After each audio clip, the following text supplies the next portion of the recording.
Bismillahirrahmanirrahim. Assalamualaikum warahmatullahi wabarakatuh dan salam sejahtera kepada seluruh masyarakat Malaysia yang dikasihi sekalian. Alhamdulillah wassalatu wassalamu ala Rasulillah wa ala alihi wa ashabihi wa man tabi'ahu wa wala. Alhamdulillah, pertama-tama saya mengucapkan syukur pada Allah Subhanahu wa taala pada hari yang mulia ini dapat kita bersama.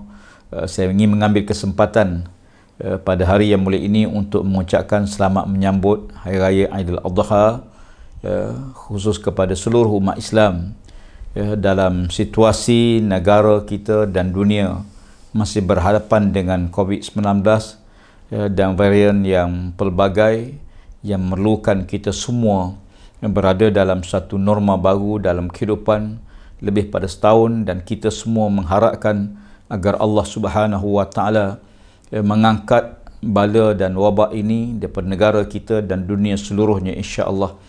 Tuan-tuan sekalian, Allah Subhanahu wa taala berfirman, "Inna a'tainakal kautsar fasholli li rabbika wanhar inna syani'aka huwal abtar." Ayat ini, satu hari Nabi SAW berada dalam masjid. Tiba-tiba Nabi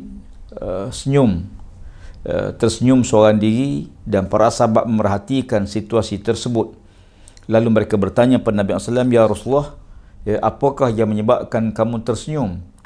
Lalu kata Nabi, "Telah turun wahyu Allah Ta'ala kepadaku yang sangat pendek, surah yang sangat pendek, hanya 3 ayat saja. Dan saya yakin semua kita hafal surah ni dan biasa kita baca surah ni. Surah ini walaupun mengandungi 3 ayat, tetapi dia menggambarkan suatu 3 topik atau 3 tema yang cukup besar. Disebut sebagai jawami'ul kalim, kalimah yang pendek tetapi himpunan huraian yang sangat luas. Inna a'tainakal kautsar, sesungguhnya kami kurniakan padamu ya Muhammad satu kurniaan yang sangat luas. Juga disebut sebagai al-kautsar, merujuk kepada haud Nabi sallallahu alaihi wasallam, yakni perigi di hari akhirat. Sesungguhnya Allah Taala kurniakan kepadamu ya Muhammad al-kautsar, fasholli li rabbika wanhar, makalah kamu dirikan sembahyang dan sembelihlah korban. Inna syani'aka huwal abtar, sesungguhnya yang putus hubungan ialah mereka yang menentang Nabi sallallahu alaihi wasallam. Ayat ini mengandungi 3 topik sebagaimana yang saya sebutkan tadi. Pertama, Allah Subhanahu wa taala menyatakan bagaimana nikmat besar yang Allah kurniakan bukan saja para nabi, bahkan seluruh manusia. Tapi yang paling spesifik untuk Nabi, al-kautsar, yakni perigi al-kautsar, di mana seluruh ahli syurga akan meminumnya.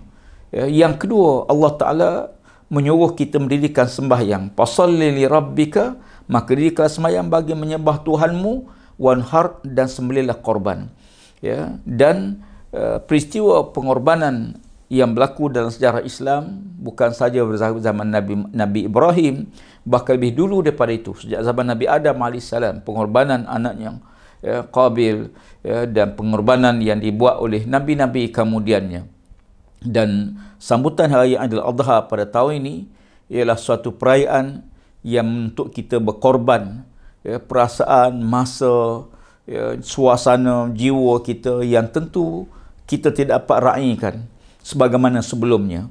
Tahun kedua kita tengok bagaimana Masjidil Haram tidak lagi dipenuhi sebagaimana biasa 2-3 juta jemaah haji pada setiap tahun.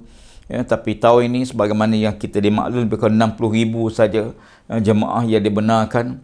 Demikian juga bila hari raya kita pulang ke rumah masing-masing, jumpa keluarga, jumpa mak ayah dan sebagainya.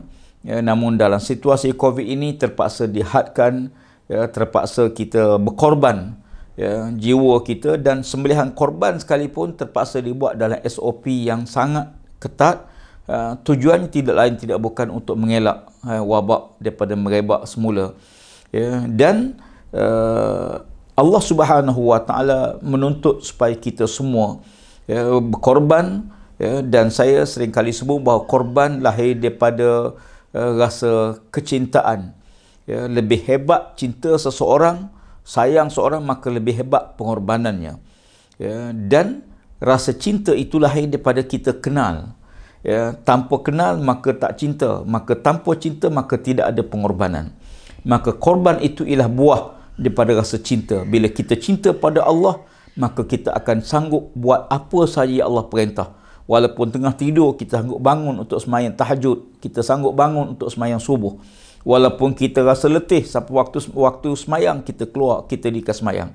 Demikian juga bila kita ada harta, ya, sampai masa kita keluar zakat, walaupun kita tahu duit kita zakat, kita keluar, tetapi kita sanggup laksana. Kenapa? Kan cinta kita kepada Allah Ta'ala.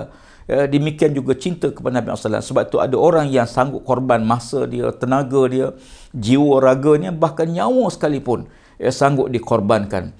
Apapun yang penting kepada kita ialah pengorbanan mestilah berdasarkan garis panduan yang telah ditentukan oleh Allah Subhanahu Wa Taala. Jadi oleh kerana itu, mudah-mudahan kita semua saling bermaaf-maafan, saling mengucap takbir, tahmid, memuji Allah, kerana dalam ibadah sambutan hari Aidil Adha ni, yang paling penting pertama sekali ialah puasa sunat pada hari wukuf. Jangan tinggal 9 Zulhijjah, puasa sunat yang sangat besar pahalanya, yang Nabi SAW sangat tuntut dapat kita laksanakan. Puasa sunat dipanggil sunat Arafah, orang yang pergi haji, pergi wukuf di Arafah. Orang yang tidak mengerjakan haji sunat berpuasa pada hari tersebut. Kemudian pagi hari raya, kita bergegas sembahyang sunat raya. Tahun ni mungkin sebahagian kita terpaksa bertakbir di rumah, sembahyang raya dengan anak-anak, dengan keluarga kita masing-masing. Kemudian selepas itu kita terus bertakbir sampailah hari tasyrik ke-13, di samping kita melaksanakan ibadah korban, sama ada kita terlibat sama dalam sembelihan korban, ataupun kita telah pun masuk bagi duit kita untuk dikorban, untuk dilaksanakan ibadah korban, mungkin dalam negara kita, luar negara. Mudah-mudahan pengorbanan kita, ibadah korban kita diterima oleh Allah Subhanahu Wa Taala. Jadi saya ingin ucapkan selamat menyambut Hari Raya Adha kepada seluruh umat Islam, khususnya mudah-mudahan Allah Ta'ala jadikan Aidil Adha tahun ini ialah suatu hari yang Allah Ta'ala makbulkan doa kita semua. Teruskan munajat agar Allah Ta'ala mengangkat wabak COVID-19 di negara kita, dan kestabilan, kemakmuran, keharmonian dapat kita tegakkan bersama dalam negara yang kita cintai ini. Sekian. Assalamualaikum warahmatullahi wabarakatuh. Maaf lahir batin.